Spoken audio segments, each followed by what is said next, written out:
There was once a farmer, and this farmer loved the sound of bird song. He had an orchard outside his back door, and the birds used to sit on the branches of the trees, and after his supper he would stand there listening to the birds singing. And they were so used to him standing there, they were almost tame. He could walk up quite close to them and they wouldn't fly away. And there was one bird that was his particular favourite. It had a particularly beautiful song. And one day he was standing right next to the branch on which that bird was perched and singing. And he thought, this bird trusts me so much, is so used to me, it's almost tame.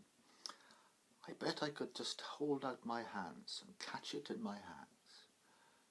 And then that's what he did. He held out his hands and he caught the bird in his hands. And then the bird stopped singing. So the farmer said to the bird, now sing for me. I order you to sing for me. And the bird said, I'm not going to sing for you. When I was sitting on the branch of the tree, however close you were, I was free, and then I was happy to sing. And the farmer said, no, I own you now. You are in my possession. You are my prisoner. You must do what I say. I order you to sing for me. And the bird said, no, not going to happen. And the farmer said, well, if you don't sing for me, I'll kill you. And the bird said, well, you could. You have me in your possession. You've taken me prisoner. You're larger and stronger than me. You could kill me, but what good would it do for you? I wouldn't sing for you then, would I? And the farmer said, well, I could roast you and eat you for my dinner. And the bird said, you could, but I'm only a tiny little songbird. I'm not really worth roasting. There's hardly any meat on me.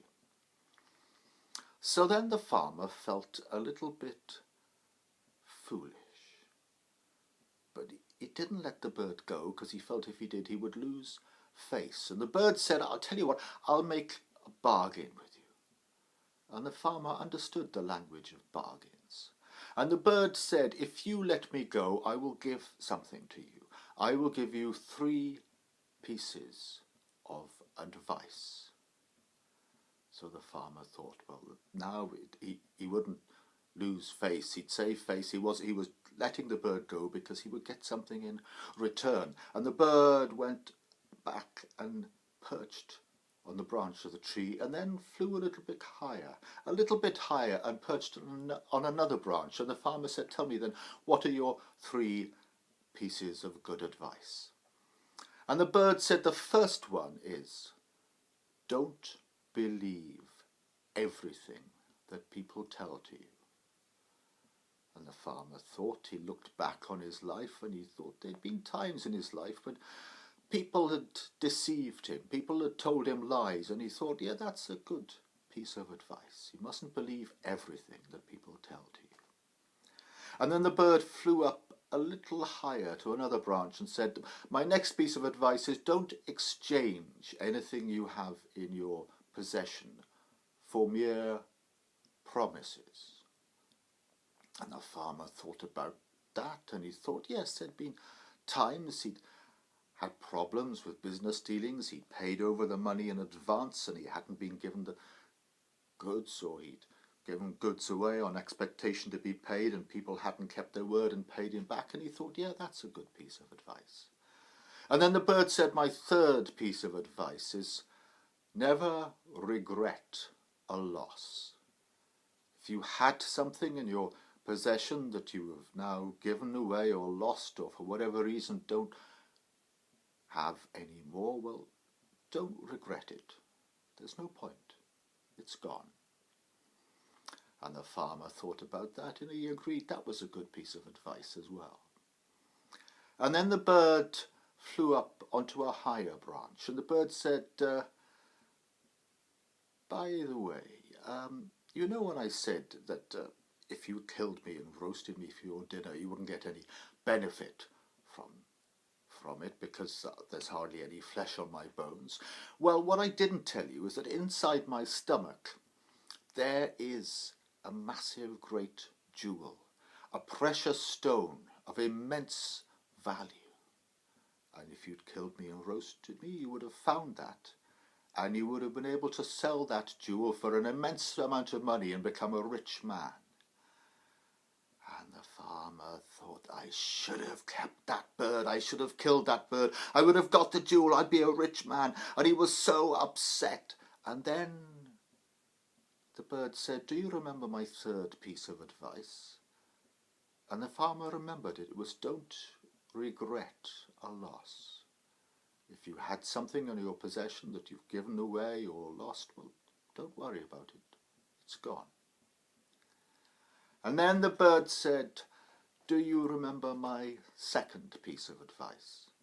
And the farmer remembered the second piece of advice, and that was, don't exchange anything you have in your possession for mere promises. Because, of course, he'd made a bargain with the bird that he would let the bird go and the bird would give him 3 pieces of advice. But he let the bird go before he had the 3 pieces of advice. He only let the bird go because the bird had promised to give him the 3 pieces of advice. So he thought about that. And then the bird flew up higher to another branch. And the bird said, you know what I told you about that precious jewel in my stomach? And the farmer said, yeah, no, don't remind me about that.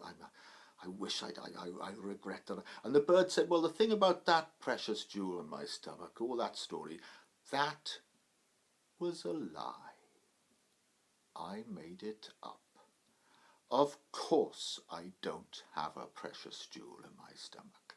I'm just a tiny little songbird. How could I have got a precious jewel inside me? And how would I be able to fly if I had the weight of it? That was a lie.